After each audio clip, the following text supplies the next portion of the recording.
Welcome back. Today we're going to talk about Bo Jackson, truly one of the greatest athletes who has ever lived.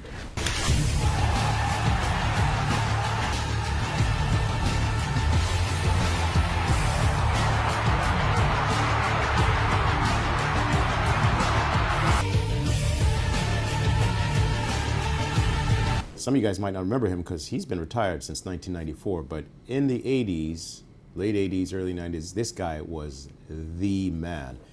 Nobody had been dominant in two sports like he had.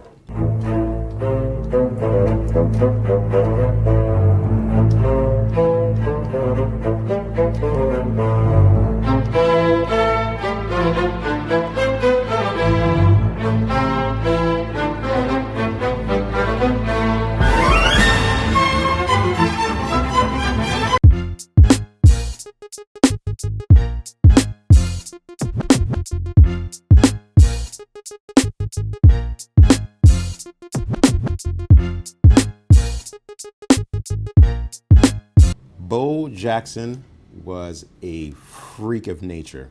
In high school, he set the state records for 100-meter hurdles, 200-meter hurdles, I think 400-meter hurdles, long jump, high jump, state championships in high school, I think in baseball as well. Drafted both baseball and football. If you guys remember, some of you don't, if you remember, there's actually some controversy because Bo Jackson was actually doing really well playing baseball. And about 3 weeks into his senior season at Auburn, he was flown out to Tampa Bay on the owner's private jet.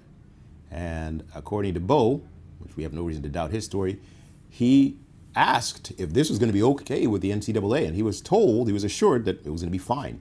Took that trip, went out to Tampa Bay, because they planned on drafting him as a #1 draft pick. Took him out there, had a good time. When he got back, he actually suited up for a game, a baseball game, and his coach told him he'd been declared ineligible because the NCAA had not been notified and hadn't authorized that. So if you remember, he was pissed, refused to play for Tampa Bay, then got drafted by, or was acquired by the Raiders and went on to play. But anyway, Bo Jackson, he was incredible. I don't know how many of you guys picked him all the time when you were playing Tecmo Bowl.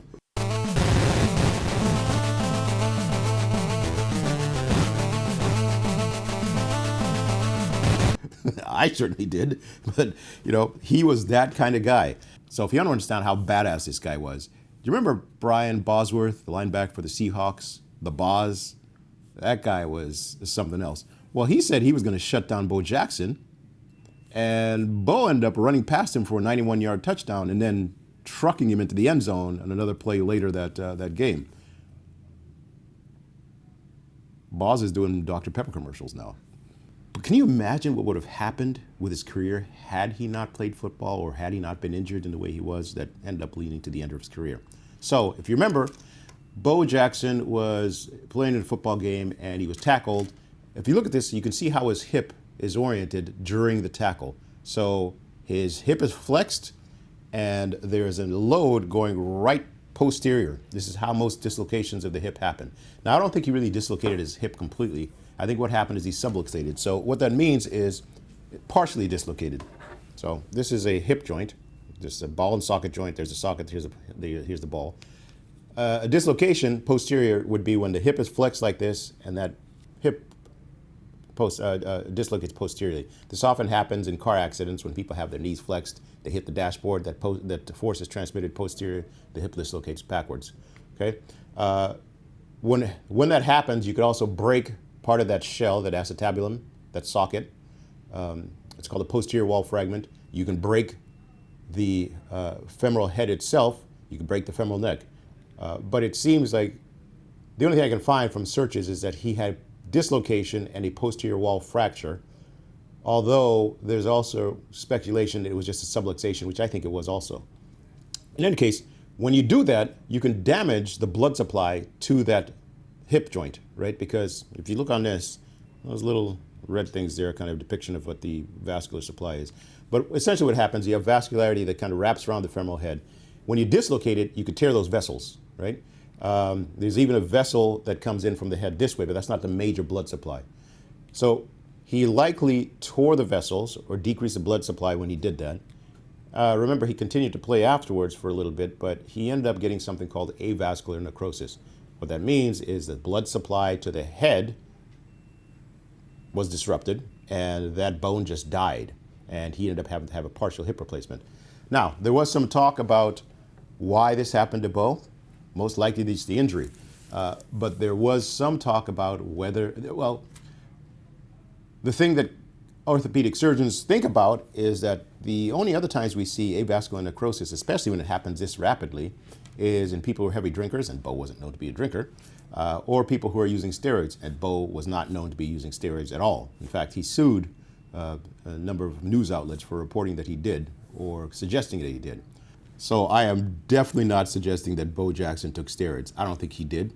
I think he just had a traumatic injury that ended his career much too early. Who knows what could have happened if he played another 10 years.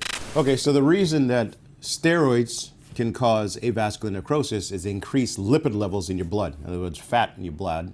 And those fat or lipids can deposit around blood vessels, narrowing them, kind of like they do around somebody's heart.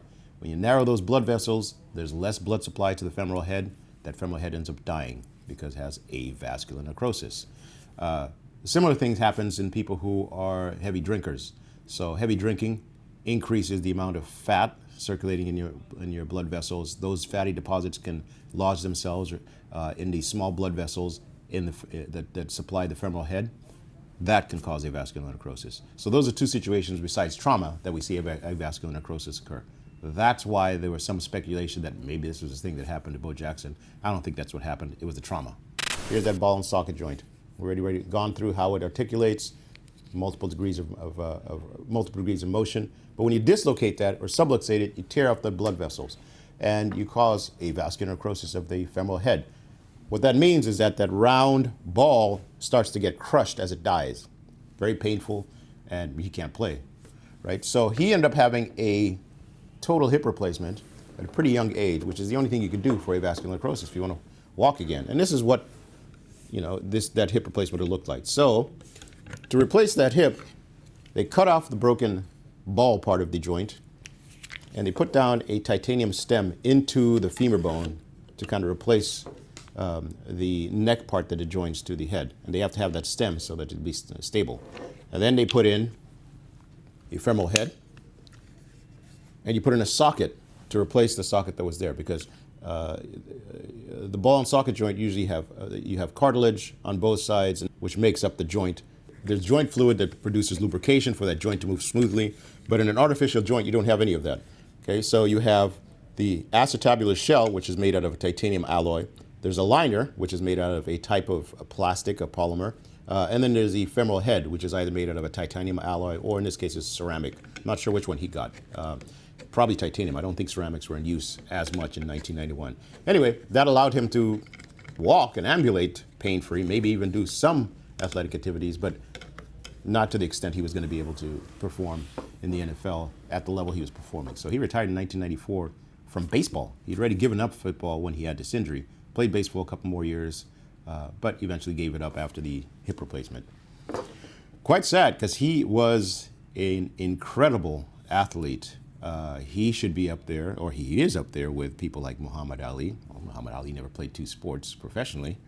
Michael Jordan, he played two sports professionally, but he was obviously much better at basketball than he was at baseball. Deion Sanders. The other person I can think of is Tony Gonzalez, who I went to Cal with. Now, he was not just a football player, he played basketball, and he probably could have been drafted in the NBA as well. Can you imagine what that would have been like? Anyway, that's the story. Bo Jackson, one of the greatest, maybe the greatest athlete to ever play professional sports that we know of. A legend, and you can still play him on Tecmo Bowl.